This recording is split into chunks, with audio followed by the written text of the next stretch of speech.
"Excuse me, sir. This section is reserved for immediate family." The voice was polite, but carried that brittle edge that comes from authority worn too early. The young man in the blazer couldn't have been older than 25. His name tag read Marshall, event coordinator. The old man looked up from his seat near the aisle. His suit was dark navy, the kind that used to fit perfectly years ago, but had grown loose with time. His hands rested over a small envelope on his lap. The paper yellowed at the corners. "My invitation says Section C, Row 7, he said quietly. His tone wasn't defensive, only factual, calm in the way of someone long accustomed to being underestimated.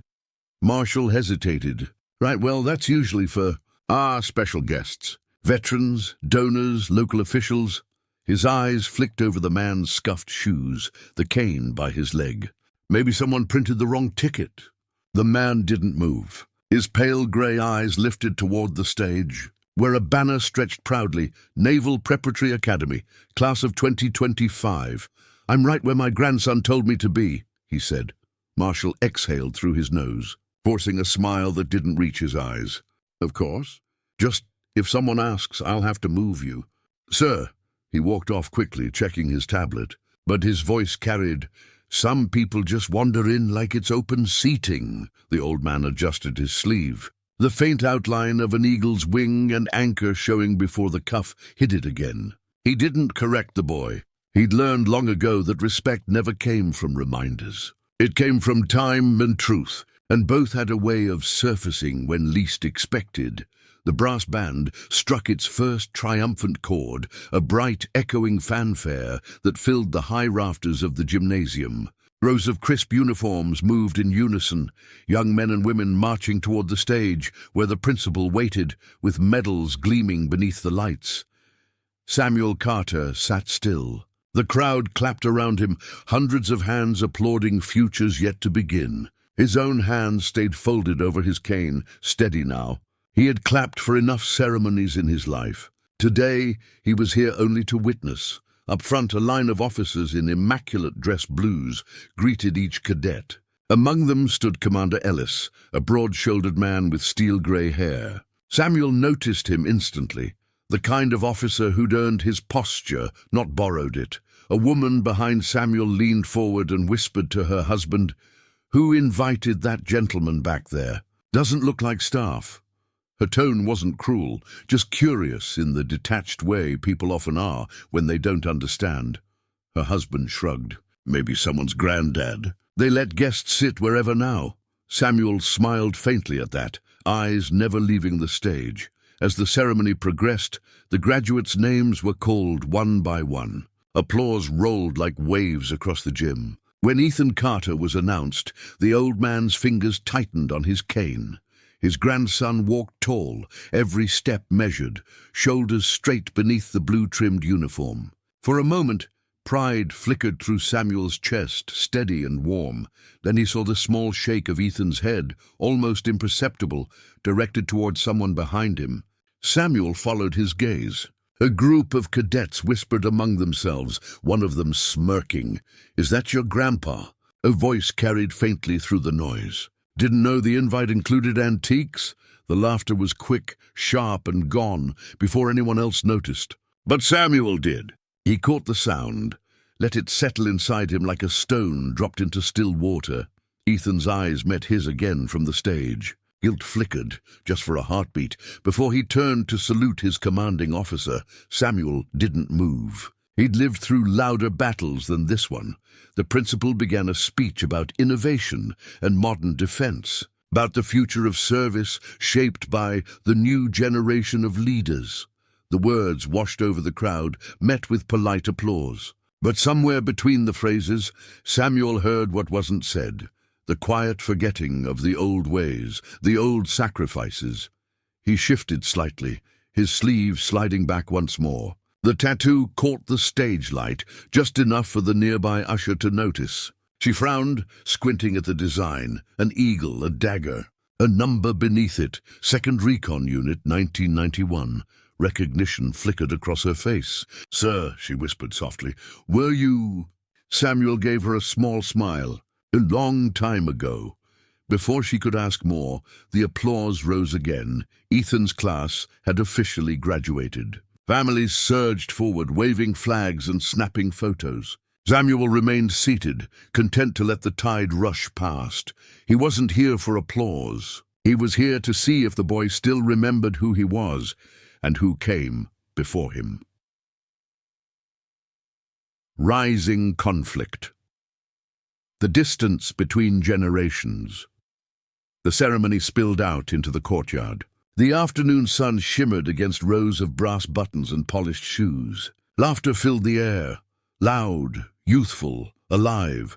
Families gathered for photos near the fountain, graduates holding certificates high, mothers dabbing tears, fathers gripping shoulders in pride. The sound of achievement echoed across the grounds. Samuel Carter walked slowly through the edge of the crowd, careful not to be in anyone's way. He had learned to move quietly through moments that weren't meant for him. His cane tapped softly against the pavement. Each step carried its own rhythm, deliberate, patient, the rhythm of a man who had nowhere left to rush. He found a shaded bench beneath the flagpole and sat down. The bronze plaque at its base read, "In honor of those who served." He ran his fingers over the engraving for a moment, then looked up. Ethan stood across the courtyard, surrounded by his friends and instructors. His mother, Grace, Samuel's daughter, hugged him tightly, eyes full of tears. She'd done well raising the boy. Samuel had always told her so, even if she never quite believed it. He watched them quietly. Grace noticed him from a distance, her smile faltering just a little. She leaned toward Ethan, said something under her breath. Ethan nodded, adjusting his collar, then turned back to his friends. Samuel understood. He'd been told once already. "It's his day, Dad. Please don't make it about you." He had no intention of doing that. He was only here to see, but fate rarely cared for intentions. "Grandpa," the voice came from behind him. He turned slowly to see Miller, a young petty officer he didn't know personally, but whose posture gave away respect. The young man's expression was uncertain, caught between duty and admiration. "Sir, I just wanted to say—" Miller hesitated, eyes darting toward the tattoo half visible beneath Samuel's sleeve. "I recognize that mark. My uncle served in Desert Storm, 2nd Recon. Said those men were ghosts in the sand, saved more lives than anyone ever knew." Samuel gave a soft, almost wistful smile. "Your uncle must have been one of the lucky ones, then." Miller nodded, standing a little straighter. "Yes, sir. He said they lost a man named—" He stopped himself, as if realizing he might be crossing a line. Samuel's eyes softened. "Go on, Captain Thomas Carter," Miller said finally. "He said he was a legend among them." Samuel looked down at his hands, fingers curling gently over the head of his cane. For a long moment he didn't speak. When he finally did, his voice was quiet. "He was my son," Miller froze, his breath catching. "Sir, I didn't know." "I'm sorry, don't be," Samuel murmured. "He was exactly where he wanted to be. I'm just here to see his boy finish what he started." Miller nodded solemnly. "Yes, sir." He saluted, not out of protocol, but respect, and walked off without another word. Across the courtyard, a group of graduates laughed near the photo booth. Among them stood Ethan. His uniform was crisp, his medals gleaming, but his expression was restless. He kept glancing toward the bench where his grandfather sat. One of his classmates noticed. "That your granddad? The one sitting alone?" Ethan hesitated. "Yeah, he came a long way," the classmate smirked. "Man, he looks like he's from another century. Bet he's got stories, huh?"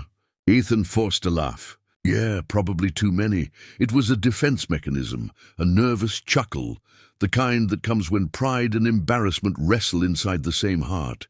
He didn't mean it cruelly, but Samuel saw it. He saw the way Ethan's shoulders stiffened when someone mentioned him. The way the boy pretended not to care who was watching. He had seen that look before, on young men heading to war, unsure which version of themselves they wanted to be. The band began packing up, and people started leaving in clusters. Samuel remained seated until the noise began to thin out. Then with effort he rose from the bench. His knees ached. The air smelled faintly of cut grass and salt drifting in from the bay. He started walking toward the parking lot, alone again, the sound of his cane echoing faintly against the concrete. "Grandpa!" He stopped. Ethan was jogging after him, cap tucked under his arm, his face flushed. "Hey," Samuel greeted softly. "You did good, son." Ethan smiled awkwardly, shifting from foot to foot. "Thanks. I didn't think you'd actually make it. 12 hours drive," Samuel said with a faint grin. "Old trucks can still make it if you treat them right." Ethan nodded, eyes darting away. "Yeah, sorry if... the seating was weird. I think they messed up the tickets." Samuel looked at him, the kind of look that saw more than words. "Sure, maybe they did." Neither spoke for a moment. The breeze carried laughter from the courtyard behind them. Ethan cleared his throat. You saw the ceremony?" "I did." "You stood tall." Ethan smiled again, small and uncertain. "Thanks." Samuel reached out, resting a hand lightly on his shoulder. "You made your father proud today." At that, Ethan's eyes flickered. He looked down, nodding once. "Yeah, I hope so." Samuel started to step away, but Ethan caught his arm. "Wait!" His sleeve slid back slightly. The tattoo came into full view this time. The eagle and dagger, bold even in its faded lines. Ethan's eyes widened. "Grandpa," he whispered. "That mark!" "I've seen it before. On Dad's picture. On his shoulder." Samuel's gaze lifted to meet his grandson's. "Yes," he said quietly. "He wore it proudly." "We all did." The boy's expression changed, confusion giving way to realization. "You mean you were with him? In the same unit?" Samuel nodded slowly. "I trained him. Fought beside him. Buried too many of his brothers. The last letter he sent home, I hand-delivered it." Ethan's throat tightened. "Mom never told me. She thought you should build your own path," Samuel said. "Not carry our ghosts."